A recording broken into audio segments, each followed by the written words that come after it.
Hey, what's up guys? John here in this video. I'm going to talk about Donald Trump getting sued by 14,000 tenants over a real estate situation that happened 3 decades ago. And they just placed this lawsuit 2 days ago. And they're trying to make it a class action lawsuit, which would mean big problems for Donald Trump. I'm going to talk about the allegations and what they're saying happened, as well as how Donald Trump's father, Fred Trump, established and set up his real estate portfolio and his tax strategy to evade nearly all taxes so he could pass everything off to Donald without paying those big inheritance tax, which is roughly 50% back then. 50%. Even right now, the inheritance tax is very high. So I'm going to teach you how they evaded it. And if you intend to own a large portfolio of real estate or want to have children and you plan to be very successful, you'll learn a lot in this video to help you legally evade taxes. You may want to speak to an accountant and see if this is applicable for you, but I think there's a lot of value in this video. And let's begin. Please hit that like button as well. A great way to support the channel. All right, guys, let's begin. So one of the great things about real estate is that you can move in and out. You can overvalue or undervalue the asset. You have all these tax benefits. You can write off interest, vacancies. There's a million different things that you can do to make real estate work for you. Whereas stock, it may go up or down on a given day, but you only realize that gain once you sell. And once you sell, usually you owe capital gains if you sell it within a short period of time for a large profit. With real estate, you don't have that issue. You could buy a property today for $1 million and tomorrow it's worth $2 million, and you can take a loan out against it greater than the initial purchase price, and it's tax-free. So to put this into perspective, Fred Trump was so damn successful, I think that people don't realize the level that he was at. He owned 27,000 apartments. Fred Trump owned 27,000 apartments all throughout Queens and Brooklyn, and he basically ran that city. I mean, no one had 27,000 apartments at that era. No one was at that level. And Donald Trump, at the age of 2 years old, in 1948, he was making $200,000 a year, and this was really based on a funnel that Fred set up to funnel cash over to Donald to slowly set up that system to where at the end, he would have to pay that 50% plus inheritance tax that was mandated. So by the age of 7, Donald Trump was a millionaire. A millionaire. By 17, he owned a 52-unit apartment building. He was in partnership with his father on a 52-unit apartment building. But it only gets more creative and smart as time progresses. They then form a company, one company out of 295 shell companies that his father Fred set up. But one was really the leader of the pack, and it was called All County Supply and Maintenance. And how this company works, it was just so smart. It's just genius. People don't really think about this, but how normally it would work is if you bought a property and you had a boiler go out, or you had central heat, or you had some type of issue, you would simply deduct that repair from the overall income of the building, and it would depreciate it would really devalue the net return you're getting on the building, and ultimately the cash flow is what determines the value of the property. So they formed a company called All County Supply and Maintenance, and Donald was the landlord, the maintenance man, the CEO of this company.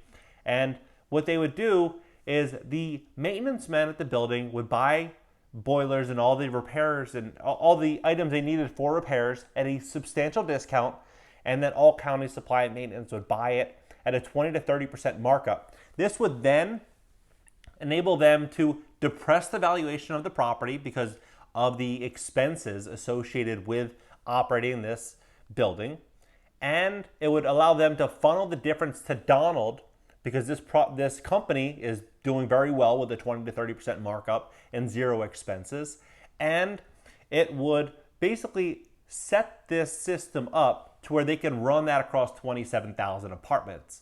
So doing this enabled Donald to grow tremendous wealth and them to evade the inheritance tax, which is, again, roughly half of Donald's Fred's $1 billion plus empire that he established from scratch. So as they're doing this, they also come up with other unique and creative strategies. And one of which is loans. Fred would issue massive loans to Donald to form companies. And all fathers would. If you have a very successful life with, you've been very, fortunate financially, and you have children and they want to start this company or that company, if you have the money, you're going to help them because you want them to become the best they can be. And Donald's had many failures throughout his entire career, but all entrepreneurs that try many things fail at most of them. There's a couple things that will work out very well, and those couple things will essentially float their entire success. It'll float their personal brand. Look at Virgin, Richard Branson. He's had many failures, but he's also had many successes. So what's happened here was he was using these gifts to Donald as a loan, and this loan would basically never go as repaid. So he was funneling cash to Donald. He was also buying him cars, remodeling apartments all throughout Manhattan for Donald, and doing a variety of other things to set Donald up. This ultimately yielded a big payday at the end for Donald when they continued depressing the valuations of these buildings down because the cash flows were very minimal according to the tax returns. It showed that the values of these buildings were roughly $41 million. But at the end, 10 years later, Donald sold these buildings for 16 times that price, yielding a massive gain of over $400 million. And at this time, Donald was in his mid to early 40s, and no one said anything. Everything was fine. IRS never said anything. No one complained. But when Donald ran for presidency in 2016 and he won in 2018, a slew of lawsuits came out about this. And recently, a building with 14,000 tenants that recycled through this building that has been effectively, they had illegal rent increases because as they fixed up these properties, they were legally allowed to increase rents. And in these cities, you have rent control. You're not allowed to increase rents unless you do substantial capital improvements, which all county supply and maintenance validated were true. So 20 of these tenants of the 14,000 are fighting for class action status right now. And given the fact of everything that's happening right now with the election, it's a very sensitive time. In my opinion, I think that they're doing this because what they're attempting to do is get a buyout. They're trying to get some money, some hush money. They want Donald to write them a big check so they go away. And to me, the timing seems very peculiar. You wait 30 years to file this lawsuit and you do it at such a sensitive time. Questionable, very questionable.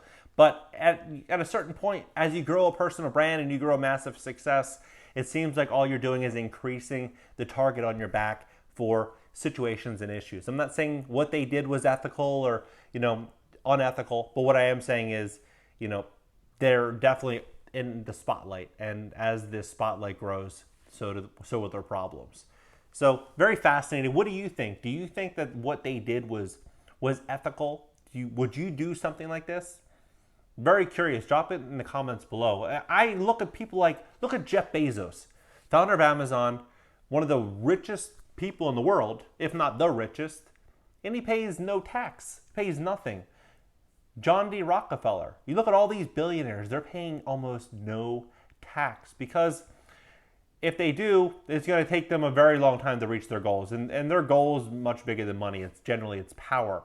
So they don't want to issue and give away all their money and detract from their potential power of growing their net worth and their empire. So very fascinating. I personally think that the tax system is there to help you if you understand how to move and navigate the IRS and the tax laws. If you know how to do it correctly and legally, then you'll do quite well. It's when you try to dance that line and possibly cross that line and evade taxes illegally is where you have massive pushbacks. Like what Jeff Bezos is doing is legal. He's legally evading taxes. And I think that there's some great things to learn from Bezos, from Fred Trump, and many other moguls. If you intend to have massive success, I highly suggest for you to learn about taxes before you start writing massive tax checks. Start building out your structure early so that you can reap the benefits throughout your career and your family can reap the benefits. So I hope this really helped you, and I'm really curious as to what your thoughts are. Drop your comments below, and just so interesting. So interesting. Who would have really thought about forming these shell companies early in your child's life? 3 years old, 2 years old, making a couple $100,000 a year and just growing that. Just fascinating stuff. All right, guys, I'll see you guys in the next video.